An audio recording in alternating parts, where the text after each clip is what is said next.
Well, Yes. Welcome to another edition of the Fantasy Slant, powered by Pro Football Focus. I'm Michael Moore, along with our usual review co-hosts of Mike Tagliere and Scott Barrett. Scott, I believe you wanted to say something before we started recording. yeah, it's too late now. I just wanted to give props to Mike for his call on Derek Carr and cash. He's someone I liked a lot in GPPs, but didn't have the guts to use in cash. And yeah, Carr had one of the greatest quarterback Scott, performances you're of getting all ahead time. of us, buddy. Like, we'll get to that. Like, this is a complete spoiler alert. No, Scott, I appreciate it, man. I appreciate the love. Keep it coming, man. Carr had a very good day. That is true. So we will get to that. Obviously, that's probably the one of the bigger stories of today, along with yet another tie game, which is always fun / I guess frustrating. And then we will check in on what Devontae Booker actually did this week. But first up, let's get to that tie game, boys, in London. Bengals, Redskins tied at 27. Again, it's another one of those that, you know, it on the box score, it looks kind of boring, but, you know, I don't know. Fantasy-wise, Scott, what do you make of this? I mean, what did we get from this game? I'm not really sure. I don't know. What do you think, Mike? What I took away from this game is that Jamison Crowder is kind of looking like a sell high right now. This was a matchup. The matchup against the Bengals was a really good one for him. That's why I liked him so much. I think I ranked him as a top 25 receiver this week. I've said before, Deshaun Jackson's only outscored Jamison Crowder twice this entire season, and that continued this week. Obviously, Jamison Crowder looked really good, but the fact that Jordan Reed is back, the fact that Vernon Davis is still involved with the offense, Pierre Garçon still getting a ton of targets. I love Jamison Crowder as a wide receiver. Love the talent. I think he's going to be awesome opposite Josh Doxson for a long time. But right now, he's looking like a sell high to me. Before the last 2 weeks, he had seen 10 targets over the previous 3 games.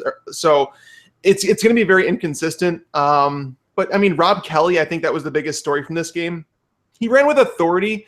But, guys, let's not pretend like people haven't said the same thing about Matt Jones. Like, do you guys remember the Twitter, during the preseason last year where Matt Jones, everybody's like, oh, Matt Jones looks like a thinner Eddie Lacy. He runs like a truck.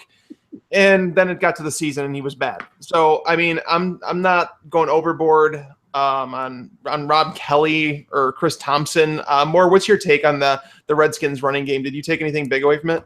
No, I mean, pretty much what you said. I don't think anyone really stood out. I think, you know, there's not really a running back on that team that I think is a stud or worth owning or anything. I mean, it's kind of plug and play at this point. Like today you had Kelly. He did, I think, what Matt Jones would have done in the exact same spot on 20 carries, 87 yards and a touchdown, you know. Yeah, that's exactly how I feel. Tyler Eifert, though. Tyler Eifert. That's probably actually the biggest story out of this game. So Tyler Eifert came back with a vengeance, 9 catches for 102 yards on one touchdown on 12 targets. Not surprisingly, so the last 2 games, I mean, Eifert played last week, but not a whole lot. But the Bengals have scored the most points they have in these last 2 games with Eifert in them. So, Scott, is this, should we expect Tyler Eifert to be a top 5 guy going forward? I mean, I think so. And he had our second highest graded game for a tight end this season, this week. We saw his snap share go up 24.6% from last week to 84% this week. And I think he's going to be around that or maybe even play a higher percentage of the snaps going forward. I definitely have him in my top 5, and I'm also bumping up Andy Dalton considerably. So last season when Dalton targeted Eifert, he had a 144.1 QB rating.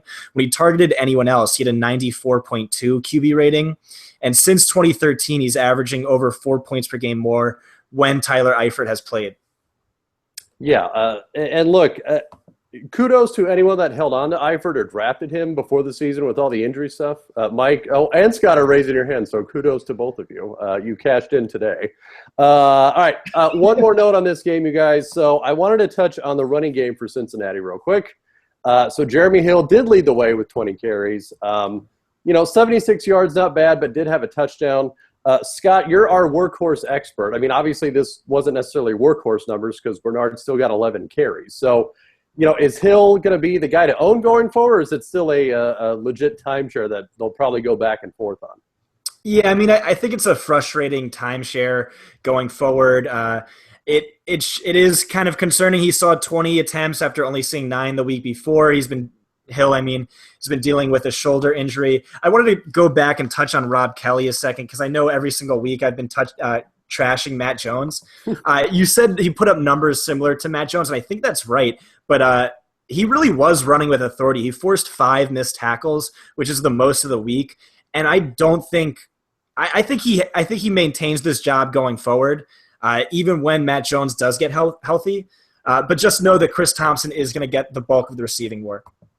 Yeah, and to your point, Scott, a lot of people did mention that on that goal line carry for Kelly, that was a run that maybe Matt Jones couldn't make, that Rob Kelly could make. So whether it's goal line work or receiving work, you could be right. Kelly could be in line for more attention down the season. So. And Eifert's not going to see 11 or 12 targets every game either because, like, A.J. Green was covered by Josh Norman. We all knew that was happening. But a lot of people were looking to Brandon LaFell because of that. And I told people to stay away from LaFell this week because Bashaud Breeland has been arguably just as good as Josh Norman ever since week 1. He got burned by Antonio Brown. But as I said, what cornerback does not get burned by Antonio Brown? I mean, Chris Harris, probably the best corner in football, got burned by Antonio Brown last year. So we saw Brandon LaFell go back down into the gutter. But yeah, Tyler Eifert's not going to see 12 targets a game. Like, that's just not going to happen. But he is going to be a legit every week starting tight end, though. Yeah, I've heard someone who's more touchdown dependent. Yeah. He has, I think, 14 touchdowns in his last 15 games. And there were just a lot of balls thrown in this game that went into overtime. A.J. Green saw 18 targets, which was tied for the most this season. Oh, yeah. No, that's the thing. Eifert last year, I think he had 66 targets the entire year. So don't bank on that, guys. Right. All right, next game, we've got Detroit and Houston. Kind of a surprise, I think, to some. Houston wins 20-13. Not really a lot of offense here, guys. Not a whole lot of people to write home about. Let's start on the Detroit side. So Theo Riddick did come back, did lead the team in carries with 11. Again, not many, but it was leading the team. He had 56 yards on the ground, but more importantly, added 8 for 77 and a touchdown. Scott, again, I'm interested in what you think about a guy like Riddick, who, is clearly, I think, probably the top option in Detroit, but it's not like he's a classic workhorse guy. Yeah, so he led the team in targets with 11. He had 11 carries. He played on 85% of the snaps. Only one running back played more snaps this week. Zach Zenner, meanwhile, the only other running back to play a snap, had 3 carries and 1 target. Dwayne Washington was a healthy scratch. He was in the Ty Montgomery role before there was a Ty Montgomery role. And I think that's how we need to look at it. And as long as, they keep using him in this way, he's a fantastic fantasy option. Yeah. Especially, of course, in PPR leagues. Yeah. Mike, you generally agree with that? Oh, yeah. Theo Riddick is he's been underrated because, coming off an injury, I understand that you don't want to start a player coming off injury most of the time. And I'm generally the same way. But the fact that they had Dwayne Washington inactive, like he was a healthy scratch for this game, it kind of said that Theo Riddick was going to be out there on the field for quite a bit. Matthew Stafford was a really big disappointment. But the thing was, so here's the deal with Matt Stafford. I actually wrote him up in my Fades of the Week article. I didn't like Stafford this week at all.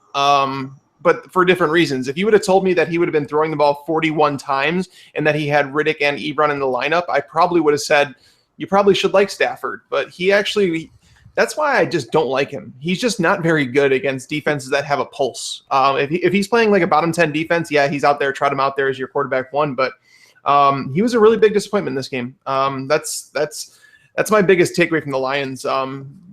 Golden Tate went back to nothing. He went back to the player he was the first couple of weeks. Marvin Jones saw, I think, 7 targets, only caught 3 of them. So it was a very disappointing game if you're a Lions fan when Matthew Stafford threw the ball 41 times. Well, and I think it was something that maybe we could have seen coming. You had the Texans who have given up only 13 points a game, fantasy points a game, to quarterbacks this season. And actually were the 3rd best team against fantasy receivers this season, meaning they held receivers to the 3rd lowest amount per game. And right. that showed today. You had Stafford, like you said, pretty disappointing game. None of the receivers on Detroit's side did anything. Like you said, Tate led the way at 7 for 42. You actually, though, had Eric Ebron come back with 7 for 79 on 10 targets, even though Houston typically did pretty well against tight ends this season. So, Scott, what do you think of Ebron today? Was it just a fluke that he did this well against a good defense, or is Ebron a legit sort of low-end tight end one the rest of the way? No, I definitely like Ebron. I think there's going to be some inconsistency here going forward. They keep trying to use Tate more heavily or as more of a focus point of the offense. We saw what Marvin Jones did in the first few weeks of the season. And then Theo Riddick kind of in that slot running back role. So I think it's going to change week to week who the top guy is. I'm actually really excited about Houston's tight end, though, CJ Fedorowicz. I was going to say, let's get to the Houston side of things, and I'll let you stick with the name, Scott, because you did it so well. Another good game, and this is on the heels of a couple of good games before this. Today, again, he had 5 receptions, 43 yards, and a touchdown, and that was despite coming out of the game for a little bit because he got banged up a little, but tied for the team lead in targets with DeAndre Hopkins. I don't know, Mike, what do you think about him too? He's putting up, low-end tight end one numbers, but is this something that can be consistent with him? It can be, considering his target totals. I loved CJ Fedorowicz this week up until I moved off of him a little bit just because Darius Slay was out for the Lions. So the Lions are a historically bad defense against the wide receivers this year. They allow so many points to quarterbacks, wide receivers. And on top of that, Darius Slay, their top cornerback, was out today. So because of that, I was like, okay, Will Fuller, DeAndre Hopkins are going to eat because CJ Fedorowicz has performed in the last few weeks because Osweiler's had tough matchups. He's been under pressure. It's kind of like that safety valve in the offense. Just dump it off to Fedorowicz. He's been getting 7 or more targets in each of the last 3 games. He's had at least 4 catches in each of the last 4 games. So there was a reason I liked him, but man, it's really disappointing to see Hopkins end with the way he did. I know Fuller, it seems like this injury is still bothering him. He only saw 4 targets, caught 1. But DeAndre Hopkins, man, for me, I thought, okay, he's going to at least get back to top-end wide receiver 2 value. But in a matchup like this, with not 1, Darius Slay was out. 2, they were still playing the Lions defense. 3, Lamar Miller was banged up, and they didn't want him to see a whole bunch of carries. Like, everything aligned for DeAndre Hopkins to have a big game. And Fedorowicz came out, with the game that I thought he would before Slay was announced out. So Fedorowicz, yeah, for sure. It's hard to find a tight end in 2016 that is guaranteed 7 targets every single week, and it seems like Fedorowicz has turned into that that possession receiver, I guess, for Brock Osweiler, and it's a confidence builder for him. So yeah, I guess you can start Fedorowicz every single week. Okay, and then one more note in this game, Scott, and I want to get your opinion. So Lamar Miller, a little banged up on this game. There was some question on if he'd play, how much he'd play. He did lead the way for Houston, 17 carries for 56 yards and a touchdown, added 2 catches for 7 yards. But Alfred Blue added 9 carries. So, and there was all this talk this week, Scott, about, maybe they should tap the brake with Miller for the rest of the season. They don't want to overuse him. What's your thought on that? Yeah, I really don't know. He had this injury, but they were saying it was a pain management thing. I think if next week they're saying he's 100%, yeah, Miller's going to still be used more heavily or be one of the most top 5, I want to say, most heavily used running backs. Just the efficiency hasn't been there because the entire offense has been terrible. And I think that's what we need to highlight here. Like, yes, Houston won. Yes, somehow they're 5-3, but Brock Osweiler is just probably the worst quarterback in the league right now. He's bottom 3 in QB rating. He's our worst graded quarterback. He was going up against the Detroit Lions defense, who was giving up the most fantasy points per game to opposing quarterbacks. Like Mike said, they were without Darius Slay, who's a top 5 graded cornerback for us. They were without DeAndre Levy, and still he couldn't do anything. 186 yards, a touchdown, and interception. That really knocks back the value of everyone on this offense: Lamar Miller, Hopkins, Fuller, and then even Fedorowicz too. He's the one guy I'm kind of excited about just because, he's basically free. He might be a free agent in your league. In DFS, he was very cheap this week. Since week 4, he's been our number 5 graded tight end. He's 2nd in fantasy points, 4th in targets.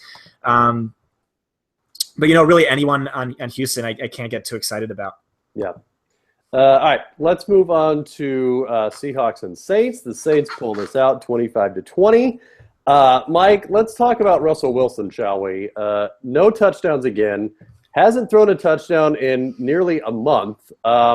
We've talked about this before, I think, on this podcast and others, but is it the injury? Is it the guys around him? What is up with Russell Wilson? It's got to be the injury, because this guy was he was as predictable as they come. You kind of knew what he was going to give you every single week in fantasy. Every single year he kept improving. And now we're to the point where he's played Atlanta and New Orleans in 2 of the last 3 weeks. He hasn't thrown for 270 yards. He hasn't thrown a single touchdown. It's a real problem for this offense. You look at it. So he played Atlanta a couple weeks ago.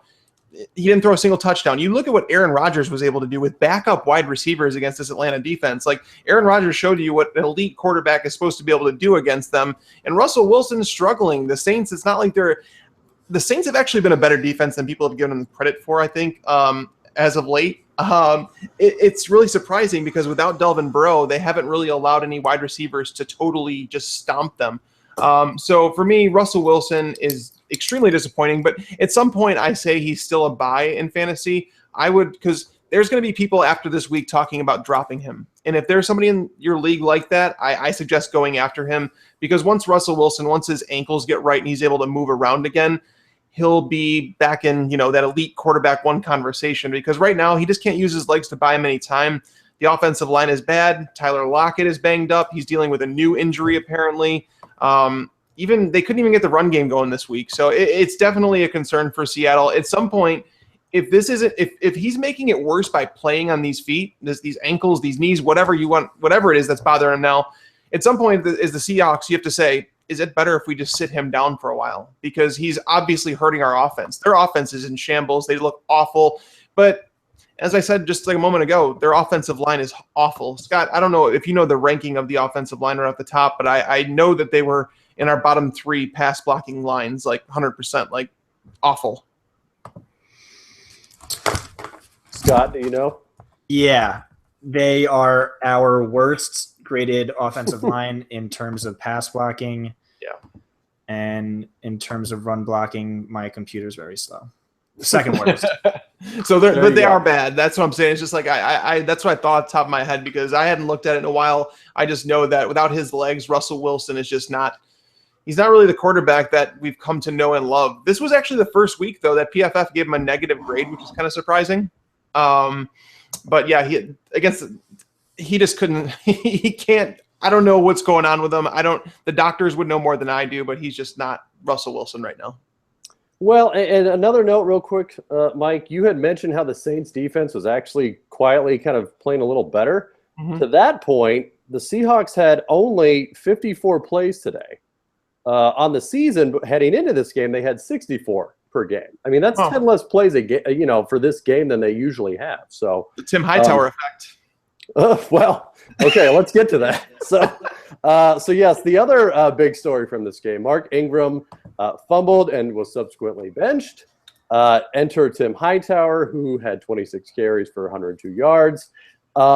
Scott, I don't know. You're the running back expert here. So, should people take this Ingram benching seriously, or, is this sort of a one game, hey, Sean Payton has sort of done his thing and now we can go back to normal? There's just no way of knowing right now, but we're definitely not getting the full story. This was just Ingram's second fumble this season. Prior to this year, for his career, he was averaging over 150 carries and less than a fumble per season. Hightower has fumbled at a much higher rate throughout his career.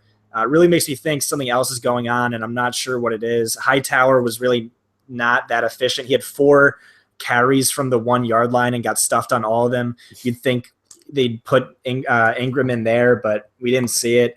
I don't know what's going on. I am worried, but once we get clarity, whichever running back, whatever happens, I'm excited about either running back potentially for DFS because they get San Francisco next week.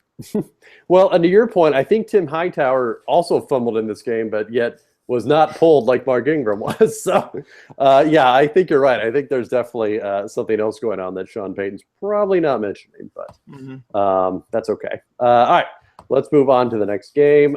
Chiefs win at the Colts 30-14.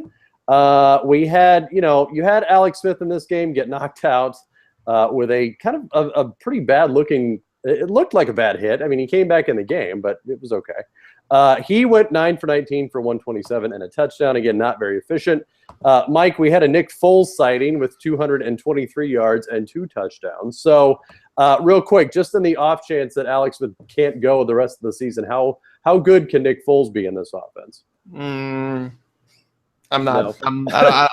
I'm not excited about Nick Foles. Okay. Well, let's get to the real story then. Well, he did a solid job, and he did a solid job today. I'm not going to take that away from him. But by the way, Alex Smith, I think, suffered 2 concussions in this game. Like, he was clearly concussed the first hit that he took. His teammates were helping him up, and like he fell to the side. Like, he was gone for a long time. He came back, and it was like, why is he on the field? I had no idea why Alex Smith was put back on the field, and the second one was just barely a tap, but you could just tell he was just out of it. Like, right. Well, yeah, I saw that too. Like the running backs were picking him up, and the refs were like, "Whoa, whoa, whoa!" Yeah, he doesn't look right.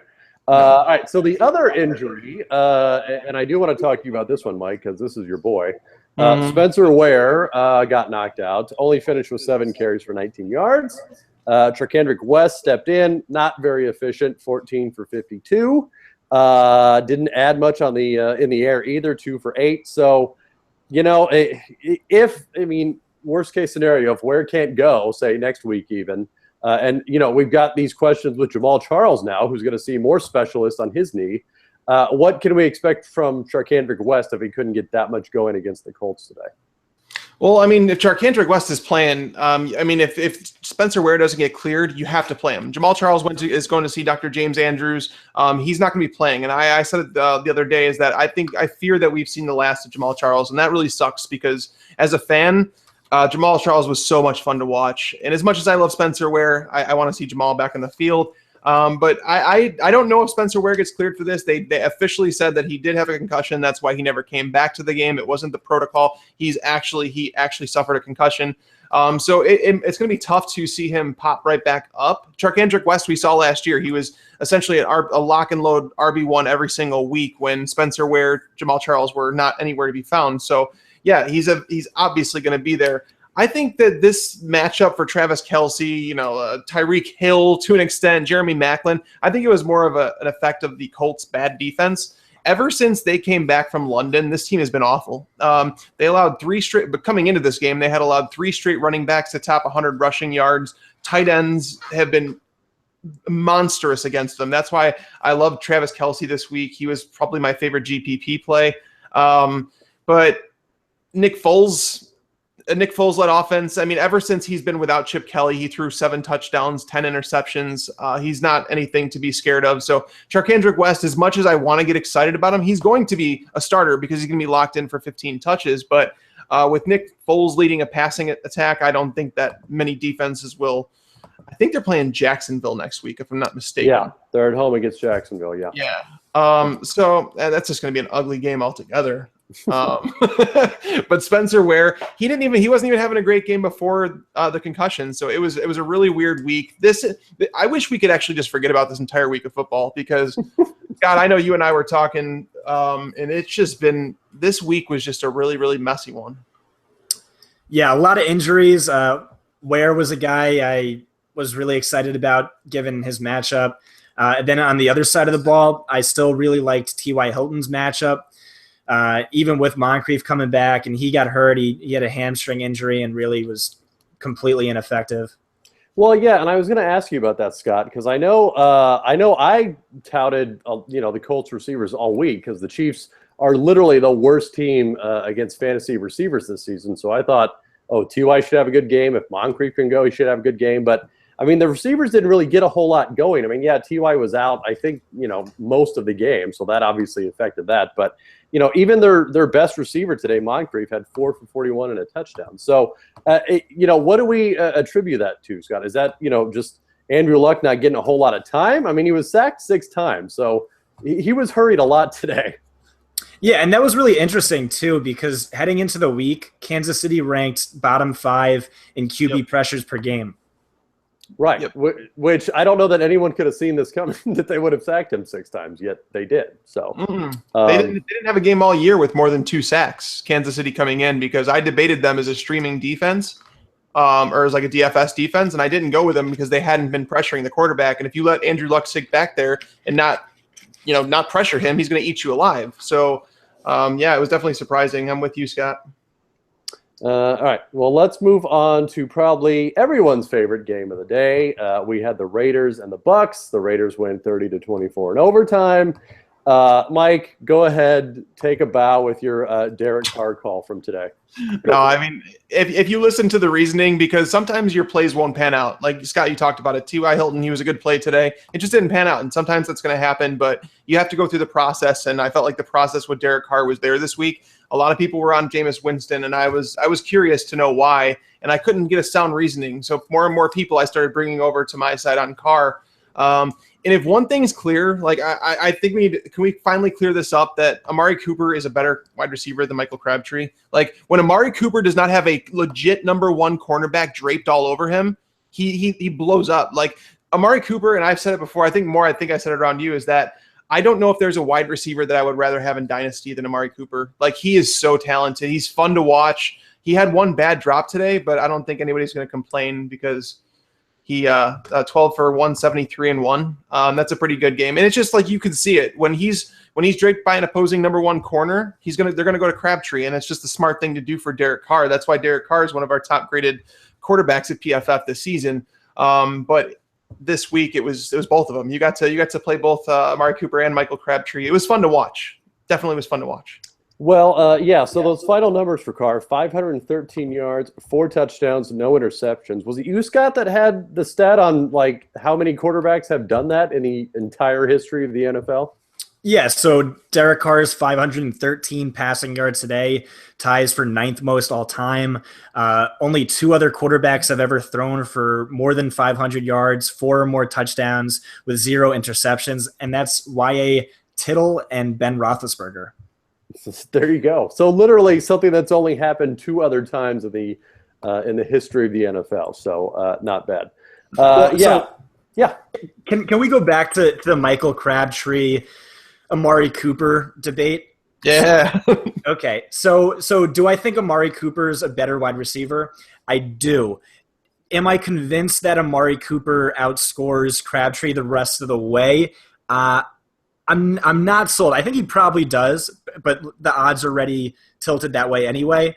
But I think it's going to be close, and we saw today Crabtree had more targets than Cooper. He also had like 20 fantasy points called back in penalties. I posted a stat earlier this week. Over the past 2 seasons, Michael Crabtree and Seth Roberts have 19 touchdowns combined on targets within 25 yards of the end zone. Amari Cooper has just 2. Really, Derek Carr is not targeting him close to the end zone at all. A lot of his touchdowns have come on bigger plays this season. He had 0 targets within 10 yards of the end zone last season. And so really, I think Carr doesn't really trust him there. And then also that's where Crabtree's really great, kind of over the shoulder, jumping grabs. So I think Cooper's going to be more inconsistent on a week-to-week basis.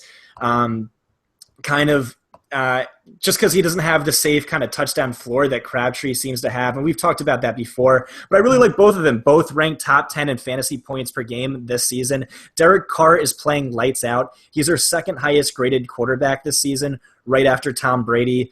And Crabtree had 3 end zone targets today, one of which was called back. I'm excited about both of them.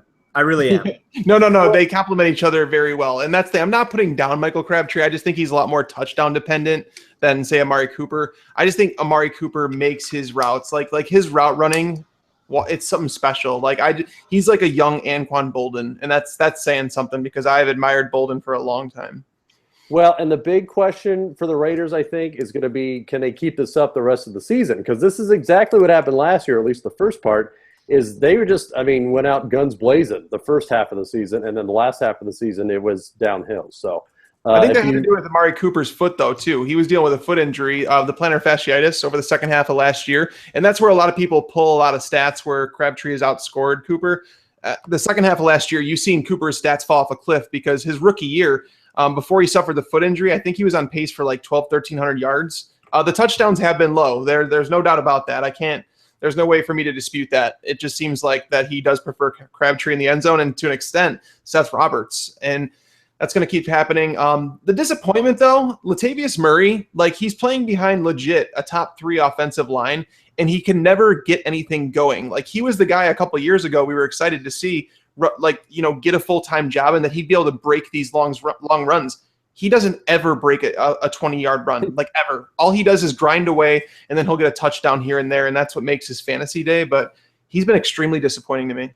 Well, look, it's funny that you say that too, because Jalen Richard posted a long of 20 yards, and D-Wash had a 28-yard run.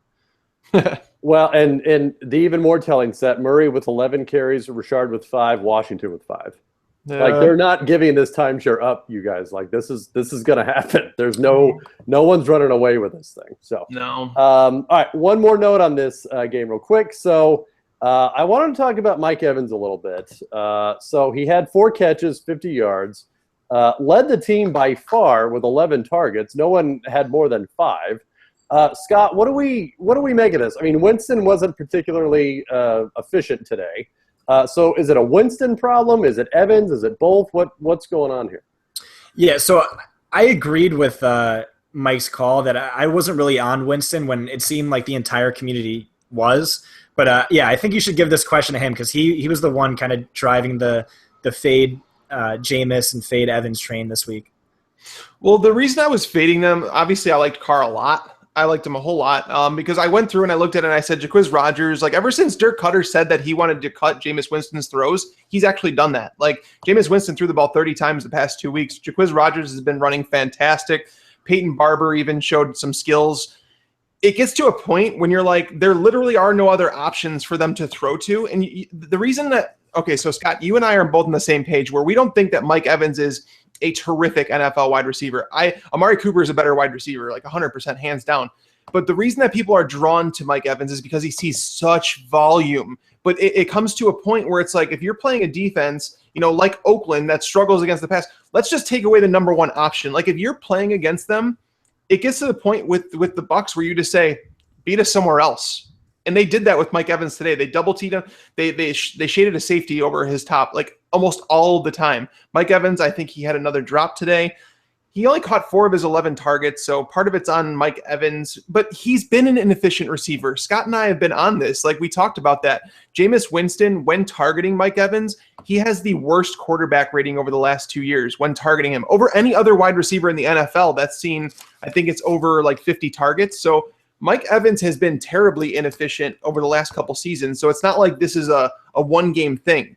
Mike Evans relies on volume and volume alone. I like him because of volume. That's why I wanted to draft him this year, because there's only a handful of wide receivers that you can basically lock in for 150 targets. I felt like Evans was that guy, and that's happening, but he's going to have weeks like this where it's just like he's so maddeningly inefficient that it shows that he's not an elite NFL wide receiver is all. Okay. So maybe more high-end wide receiver too than people banking on him as a wide receiver. Well, I still like Evans as a wide receiver one. Don't get me wrong, because the volume will be there. But there are going to be weeks like this where opponents say, we're going to make you beat us in another way than Mike Evans. Some people are going to watch the tape of what the Raiders did to contain him today, and other teams are going to employ that strategy because, as you saw, Jameis struggles when he does not get Mike Evans involved. If Mike Evans is double teamed, Jameis Winston's going to struggle. That's the bottom line. Well, yeah, and actually, you bring up a good point that the Bucs, like you said, maybe instead of just having Evans, they need to bring in guys that could sort of draw attention away. I mean, look, Cameron Brate's put together a very surprising season at tight end, but I don't think anyone thinks he's the answer or he's going to draw attention away from Evans. So it maybe had an adverse effect to lose Safarian Jenkins, obviously to lose Vincent Jackson, and they need other guys in there that can make some plays for them. So yeah. I have a question for Mike, though. Mike, are we still targeting this Oakland secondary? Over the past 3 weeks, opposing passers are averaging just 214 passing yards, 1 touchdown. There were 2 interceptions over those 3 games. I remember it was a couple weeks ago, Scott. I looked at Oakland stats versus wide receivers, and they were allowing basically like 240 yards per game. And every single week I go to look at my wide receiver stats, and I notice that number keeps going down and down and down. And now after this week, it's going to be under 200 yards per game. So they're definitely trending in the right direction. It helps that they're starting to get some pressure on the quarterback. But yeah, dude, like I've been looking at that. I'm right there with you. Every week it seems like they're slowly not as a defense to target in DFS as they were before. So I think they're slowly figuring things out. I know me personally, coming into the season, I was one that had high hopes for the Oakland defense special teams. I felt like their front seven was really good, led by Khalil Mack. Their additions of Smith in the secondary, I felt like they were on their way. So I don't know if it was just, additions to the defense, the moving parts being added and it taking time to gel. I don't know. But yes, you can definitely see as the weeks go on, more and more, you're seeing their numbers come down. So, yeah. Okay. All right. Let's take a quick break, and we'll get to the second half of games right after this. All right, everyone. Welcome back. Let's move on to Jets and Browns. Jets 31, Browns 28. If you had the Jets in a suicide pool, good for you. That worked out. The Browns moved to 0-8. Scott, the Jets, a lot of guys had very good matchups just because the Browns defense has not been great. Let's look at running back first. You had Matt Forte, not very efficient, but still led the way with 25 carries to Bilal Powell's 6. I don't think there's any doubt that they're still going to ride Forte, but he had 82 yards only on those 25 carries. He did add 2 touchdowns, so that sort of saved the day. But, is there some truth to this whole Matt Forte slowing down thing? Yeah, so I wrote up Matt Forte this week for my Contrarian Plays article. The Browns have just been giving up a ton of fantasy points to running backs, specifically on the ground. And we saw his bell cow game last week. This wasn't exactly a real bell cow game, but it was a workhorse role. We saw 25 carries to Powell's 6. What's funny there is that Powell had only 6 fewer yards, but on 19 fewer carries. And Forte saw 3 targets. Powell saw 3 targets.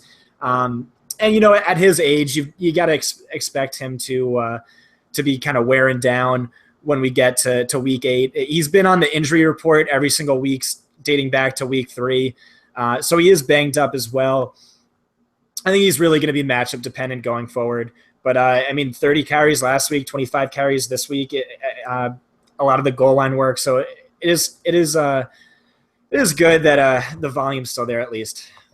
Well, look, and as long as they're going to keep winning, that's going to be less likely that they change that sort of game plan.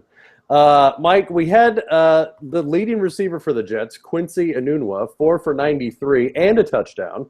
Obviously, he has stepped in Eric Decker's absence. What do we make of Enunwa rest of the way? Where do you rank him? It was difficult for me to rank him very high this week just because of what we've kind of saw the last few weeks. He only had 4 targets in each of the last 2 games coming into this one.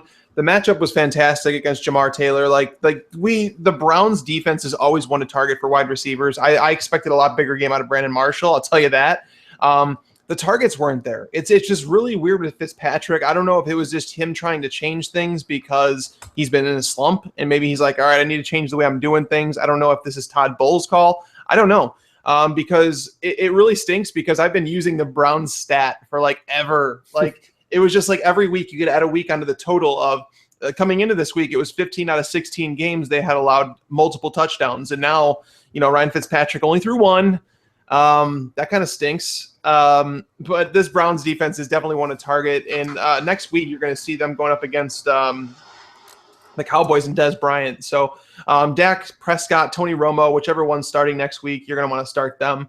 But Quincy Enunwa, I don't think he's someone that I would trust until I've seen at least another game where he sees 7-8 targets. I can't trust a wide receiver getting 4 targets a game. So this matchup was just so good that's where kind of it came from. In the week prior, where Enunwa, he had 90-some yards and a touchdown, 90% of his production came on 1 play. So it was that 1 splash play. So no, I don't really trust him just yet, but it's definitely something to monitor. I just want to mention, too, he had 3 drops today and now leads the league in drops with 7. There you go. Even more reason. All right. So, Scott, we had the return of Josh McCown, 341 yards and 2 touchdowns, a lot of it in garbage time. So let's preface that. But, with how bad the Browns are, as far as fantasy relevance goes, is McCown, somebody to look at on the back end?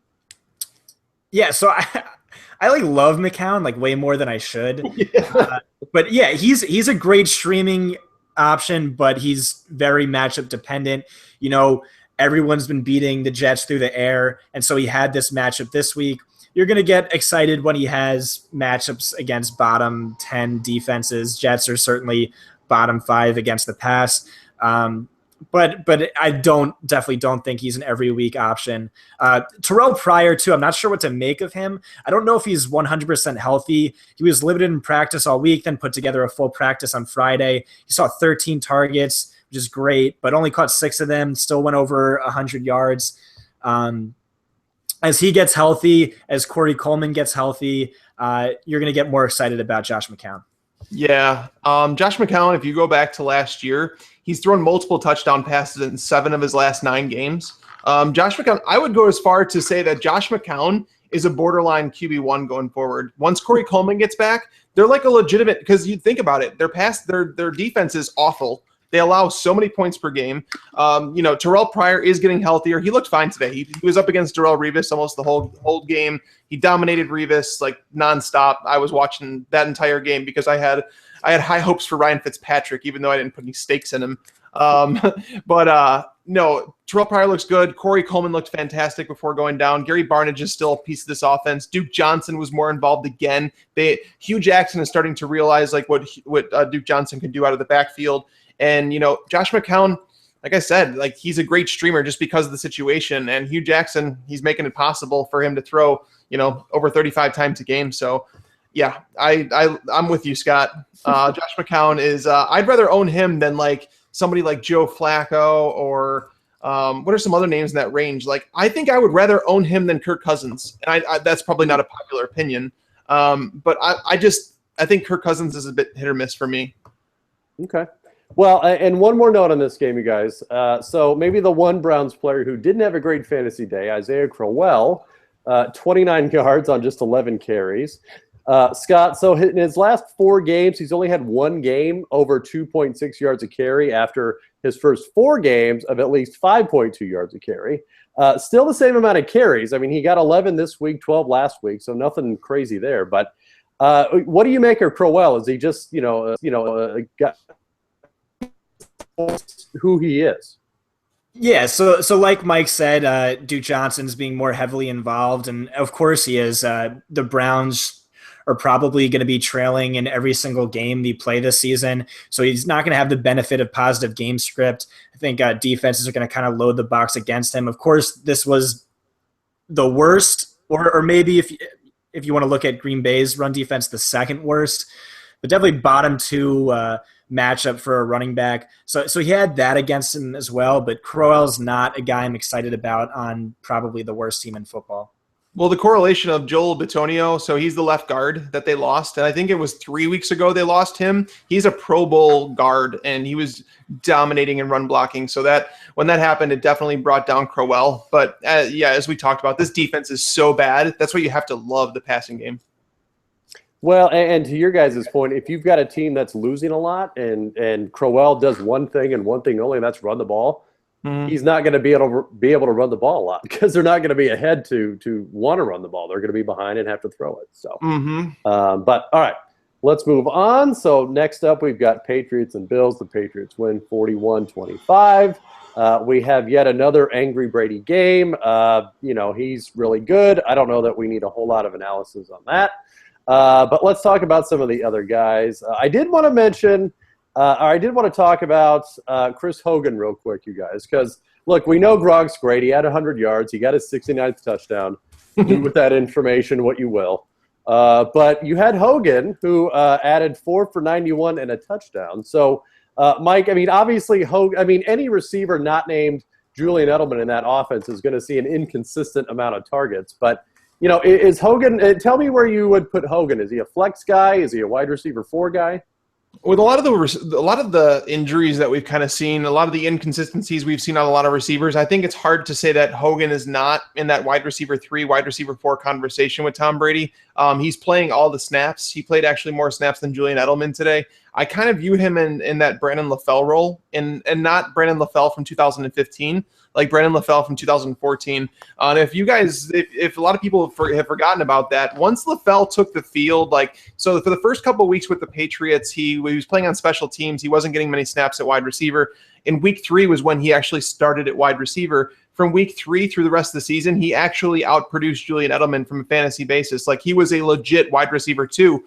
Chris Hogan is a good receiver. Like, he's actually a good real life NFL wide receiver. So for me, a guy playing every snap with Brady, the way that Brady's throwing the ball right now, it's impossible to say that Chris Hogan doesn't belong in that wide receiver 3 flex conversation. Okay. So Scott, on the other side of the ball, we had Mike Gillislee step in for LaShawn McCoy, who, let's face it, I think is this podcast's favorite running back this season, but unfortunately he was out with a hamstring. So you had Gillislee step in, 12 carries, 85 yards, and a touchdown, added 3 catches for 9 yards. Gillislee, they were behind most of the game, which meant he didn't get a lot of carries. But when he did carry the ball, he did pretty well. His longest carry was 28 yards. So even if you subtract that and leave him with 11 carries for 57 yards, that's still 5 yards a carry. So what did you think of Gillislee today? Is this, a blip, or can he be this good in place of McCoy? Yeah, he played really well. 59 of his 85 yards came after contact. The issue with him is, he's not stepping into McCoy's role, where McCoy just dominated the snaps and the carries and the targets. He only played 55% of the snaps. Jonathan Williams was getting involved. Reggie Bush was getting involved. So I'm not too excited about him if McCoy misses another week, unless, of course, the coaches say he earns more playing time, but I'm not sure if that's the case. And then Blunt on the other side, you got to be excited about him anytime the Patriots get a good matchup. So in his 26 career games with the Patriots, where they've won by 7 or more, which is the majority of his games with the Patriots, he has 22 touchdowns in those 26 games. Basically, if you think the Patriots are going to outscore their opponent by a touchdown or more, Blunt's going to score. Which might be every game this season. Yeah. And to your point, Blunt is the definition of a workhorse. The Patriots had 23 total carries. That's including a Garoppolo and Tom Brady run. So not counting those, you had 21. And Blunt had 18 of them. Like, James White had 2, Julian Edelman had 1. There is no other running back in New England, at least from a running standpoint, that should be owned in that team. So. All right, let's move on to the last afternoon game, the Panthers and Cardinals. Panthers win 30-20. Mike, let's talk about David Johnson. So not the best game, but still had 100 total yards. So I don't know. I don't know about you, but I'm kind of okay with this. Even if the Cardinals have a bad game and they play was going in not a good defense, but a decent defense, he's still going to get his attention and his yards, right? I was it was funny because, everybody wanted to talk about DFS today, and everybody's like, if you're willing to spend up, for Spencer Ware or even, Kristen Michael, it's 7,300, why not go up to David Johnson at 77? And I made my case against David Johnson this week. I felt like they were on a short week. They had just come off a bad like a tie to Seattle. And in that Seattle game, he touched the ball 41 times. Like, it's stupid. Like, I really don't care what the reasoning was. You do not give a running back a ball 41 times, especially when you have somebody behind him like Andre Ellington, who's fine in like a complimentary role. There's no reason that David Johnson should have racked up 41 touches. This kid is taking such a beating, and he's not a small guy. Like, he's a big guy, but the hits that he takes, they're going to start taking their toll. I didn't like they were traveling across the country out to Carolina. Carolina was coming off of a bye. Carolina is a funnel defense. There was just so many reasons why David Johnson should have struggled in this game. The fact that he still pulled off 17 PPR points it's a miracle. David Johnson, he's a really, really good football player. I think we've kind of narrowed that down. But if there's one thing that I took away from watching a lot of that game, it's that the Cardinals are just, they're not a very good football team. Carson Palmer is not very good. That's my analysis. He's not good. No. And it's but Mike, how could you say that when he threw for 363 yards and 3 touchdowns? I got 2 words for you. Blake Bortles, my friend. No, it's funny, Scott. Like I know you and I are on the same page because we see that stuff all the time on Twitter where people will get at us and say Blake Bortles had a good game. He threw for over 350 and 3 touchdowns. Well, no, he didn't. He was really bad. And Carson Palmer was really bad. He's not getting time to throw. His receivers are banged up. Larry Fitzgerald is dropping passes. What's going on in Arizona? I don't know, Mike. You're the one that lives there. Yep. I've brought the bad luck. I've brought the Bears' luck out to the Cardinals. I am sorry. You did. Well, okay. So one question on that, though. So you had, and we've touched on this before with the receivers, Mike, where no one really knows which one to own there. I mean, they do a good job of distributing, but in your guys' opinion, which receiver would you take rest of the season? I mean, even today wasn't a good indication. You had Fitzgerald with 10 for 74. J.J. Nelson led the team with 12 targets, had 8 catches for 79 yards and 2 touchdowns. Even John Brown, banged up and all, had 4 for 49 and a touchdown. So, Mike, let's go with you first. Which of these, stellar receivers are you taking rest of the way? I mean, I would have. And you could say none of them. Probably none of them. But the thing is so if it was before the injury, I would have said Fitzgerald because he's the one who's guaranteed targets every single week. He pretty much stays relatively healthy. But now he's hurt. So, I mean, at his age, injuries are not easy to bounce back from. So for me, I'll take John Brown, I guess. I'm not excited about any of it. I was going to say, you sounded thrilled. No, I'm not thrilled. I mean, David Johnson is the only one that you really, really want to own on Arizona. I was going to say, he might be the best receiver of all of them. What about you, Scott? Which receiver do you like there? Yeah, it's definitely going to be Jermaine Gresham for me. That may be the hottest take in the history of the podcast, Scott. So good for you. No, I like Larry Fitzgerald if I knew he was healthy. But like Mike said too, also David Johnson is really exciting. Over his last 4 games, he has 23 carries and averages about 8 targets per game, which is just like an insane workhorse role. Like this is like LaDainian Tomlinson-esque numbers, Le'Veon Bell numbers. Really love him going forward. And like Mike said, yeah, I don't know why he's getting the usage he is in blowouts, but I'm going to reap the rewards for fantasy. Yeah, and look, even if they completely waste him this year, the dynasty you may want to avoid for next year. They're going to keep this kind of usage up if he's going to blow a tire there. But all right, one more note on this game, and I want to ask you, Scott. So you had Jonathan Stewart on the other side of the field, had a pretty good day. He had 25 carries, 95 yards, and 2 touchdowns. Did add 1 catch for 25 yards. So, again, you do a lot of stuff with running backs and workhorses. And, look, Stewart was the workhorse today. Out of the 36 carries for Carolina, he had 25 of them. And if you don't count Cam Newton's, that's 29 carries. So what do you think of Stewart both today and the rest of the way? Yeah, just that he's super matchup dependent. If you saw the Panthers going up 24-0 by the second quarter, then you're going to play him 100% of the time. He's kind of like Carolina's LeGarrette Blount. In blowouts, he's going to get monster usage. Outside of that, you can't be too excited about him because he doesn't catch passes, and Cam Newton vultures touchdowns. But yeah, 25 attempts, 95 yards, 2 touchdowns. That's a typical 2015-esque Carolina Panthers blowout victory game for Stewart. All right. Very good. Then let's get to the afternoon games. First up, Denver and the Chargers. Denver wins 27-19. I don't know, Scott. Let's talk Melvin Gordon first because he's always fun to argue about on here. It seems like we go back and forth on, yes, he is a good fantasy player, but he's really a bad player by himself. He had 23 carries for 111 yards today. No touchdowns. Did add 4 catches for 44 yards. So I don't know. What do you make of this? I mean, we all thought he wasn't going to do well because he was going up against a really good defense. But look, on the ground he did well. I mean, to the pass game he did. Now, given the Chargers were behind most of the game, so you could attribute some of that to that. But What do you make of Gordon? Are we turning a corner here? I mean, I know we have to trust him in fantasy, but is he that good in real life? Yeah, everyone was complaining that all he does is score touchdowns and he's not efficient. So he gave you an efficient game without any touchdowns. Right. No, the volume was there. He's going to be inefficient probably for much of the season, although it is really odd that he had 100 yards. I think this is the first time Denver's given up 100 yards to a running back since last season. But the volume's still there, 23 carries. Kenneth Farrow only had 3. He had 7 targets in the passing game. I think McCluster had 1.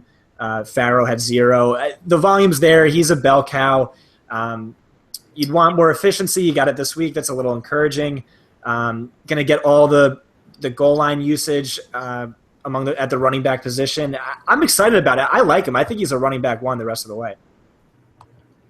Mike, real quick, because I know you and I talked about this in the preseason. So on the Chargers side, you had Antonio Gates, for some reason, tied for the team lead in targets, again with 9. Did score a touchdown, so he is one closer to that record. But, I mean, what do we do with Gates the rest of the way? I mean, by all indications, he's slowing down, yet they keep trotting him out there and forcing it. So what do you do with this?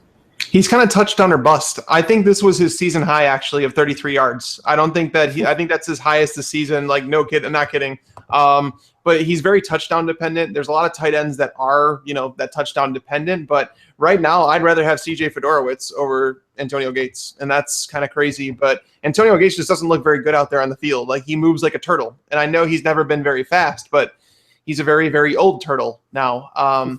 But Melvin Gordon, I mean, it's funny because, he's struggled in the yards per carry and everybody thinks he's not a great running back. I don't know if I'd say that he's not a very good running back because you look at San Diego is our worst graded run blocking team, by far. It's not even close. Like, they're awful at run blocking. And so to see Melvin Gordon do what he's doing around the goal line, I think it says a lot to his work that he did with Adrian Peterson in the offseason. He got together with him and said he wanted to learn. And you could kind of see the way he runs. Like, he puts on, his legs just don't stop moving near the goal line. He's been really, really good. I'm with Scott that he's definitely – people ask me, someone told me on Twitter this week that they traded away Melvin Gordon and it was somebody else. It was like a throw-in for A.J. Green, and his league vetoed it because they said that A.J. Green was getting too much. And I was like, first off, vetoes are BS, but second, that's not really a bad trade. Like, Melvin Gordon scored 10 touchdowns. A.J. Green, I love A.J. Green. He's probably my second favorite wide receiver in the league. But at the same time, A.J. Green he's kind of volatile. Whereas Melvin Gordon has been a legit stud, seemingly every week, and he just did it against Denver on an efficiency standpoint, not necessarily just by touchdowns. So the moral of the story here is that Melvin Gordon is really good. Antonio Gates is really not. And don't do vetoes in your leagues. So I want to say Antonio Gates has 19 targets over the past 2 weeks. That's 5 more than any other tight end. Still, is it really? And he's been super efficient with it. Yeah, he ranks 14th in yards among tight ends. It's like Jason Witten type numbers right there, man. Oh, how dare you? All right, so Scott, let's talk about the other big story from this game, Devontae Booker. A very popular play this week in any formats. Obviously, he was handed the bell cow role with C.J. Anderson out, playing a Chargers defense that literally gave up the second most points to running backs on a per-game basis this year. Didn't exactly light it up. I mean, 19 carries for 54 yards, did add a touchdown. I think, encouragingly enough, had 5 catches for 30 yards on 6 targets. So he was definitely relevant in the passing game. But what do you think of Booker today and going forward, assuming Anderson's out for a couple more games at least? He wasn't very efficient. He had a very Melvin Gordon-esque game with the workload and the yards and the 1 touchdown. I think this was kind of I don't know. I think he's a great fit for this offense. Right when they drafted him, I thought that I like him a lot as a runner. He showed 6 targets, 5 catches, 30 yards. He's very competent as a pass catcher. I really like him going forward, and I think it's awesome that he had 19 carries. All other Broncos running backs had 3 carries. and 0 targets. So really like a true bell cow game for him, and I think he's going to keep getting that going forward. I think he bounces back in terms of efficiency. He's someone I'm really excited about. And I just don't know. Do we know for certain if C.J. Anderson's out for the rest of the season? Yeah, he's on IR. He's done. Yeah, then I don't know. Booker could be a running back 1 the rest of the way for sure. Yeah, this one, I don't know. Like, so Booker for me, it's funny because I almost predicted his line. I said I wouldn't be shocked if he had 16 carries for 50 yards, but then he caught 6 passes for 60 yards because he is a really good receiver. This Broncos offensive line is the opposite of San Diego. They're really good at run blocking. So it is a little disappointing to see his 2.8 yards per carry, but San Diego, ever since Joey Bosa got there, they've actually been a really, really good defense against the run. Like they're allowing tons of receptions to running backs, and that's where you can beat them. But honestly, I'm really shocked to see how good the Chargers defense is this year, despite the loss of Jason Verrett, despite losing Weddle this offseason. They've had some serious issues, like injuries in this team, yet they're still playing like a competent NFL team. So if you're a Chargers fan, it's definitely something to look forward to in the future. Joey Bosa is a stud. He is. He's always in the backfield. There you go. That's our consensus on this episode. All right, last game to look at for this episode: the Packers and the Falcons. It was a shootout, like everyone expected. The Falcons win at the last minute, 33-32. Mike, so you had a lot of people, obviously a couple of weeks there where we thought Aaron Rodgers was done. He proceeds to go 28 of 38 for 246 and only 4 touchdowns with no interceptions. Did add 60 yards, by the way, on the ground. So look at him go. And then on the other side, you had Matt Ryan, 288 yards and 3 touchdowns. So not bad himself. So I don't know that, there's a whole lot to analyze there. Both quarterbacks were good and did what they were supposed to do. So Randall Cobb and Ty Montgomery have been holding Aaron Rodgers back all season. Ooh. No, just wow, kidding. the takes are getting hotter, Scott. I love it. I love it. Isn't it so weird that he finally goes off when he's down 2 wide receivers or 1.5 wide receivers? Or maybe he's just in screw it mode and he's just going to take over. I don't know. Or maybe Devontae Adams is who we all thought he finally was. Jeff Janis was the thing that he was missing in that offense. Jeff Janis. No, I'm not that guy. I'm not going to say that, but it was reassuring. Rodgers, his average depth of throw went up this week a little bit, which is surprising.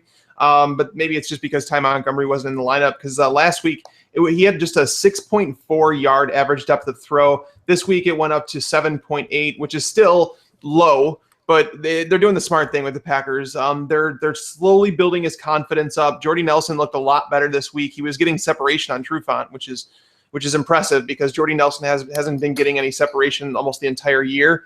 But Aaron Rodgers, they're doing the right thing with him. They're slowly building his confidence by slowly working his targets down the field. And I think you're going to see his yards per attempt go up as the season goes on.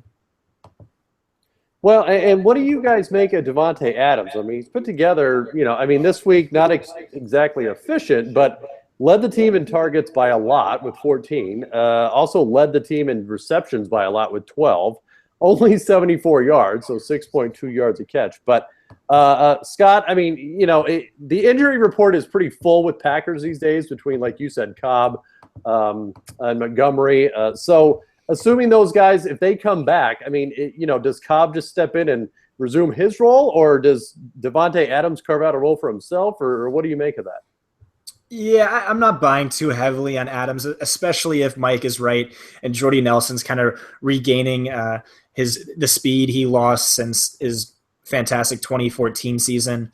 Cobb, the past 3 weeks heading into this week, was leading all wide receivers in targets. So just taking that out of the equation, you can expect Adams to get an increase in targets. And then Jordy Nelson, shadowed by Trufant, who's one of the best cornerbacks in the game. You can expect more to go to him.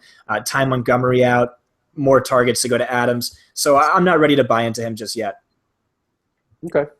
And then just a couple more notes on the Falcons side. So you did have Julio Jones. Not a great game, 3 for 29, but did get banged up a little bit.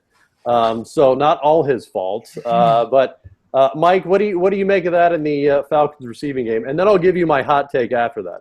You know what's crazy is that I've given the Falcons praise throughout this entire season, saying that they're willing to basically take what the defense gives them. And this was a week where I was just like, okay, Julio's going to go off. There's literally nothing Green Bay can do to stop him. Like that, you can't just leave Sanu unblocked. You can't just say that Freeman's not going to do anything. There's just too many weapons, right?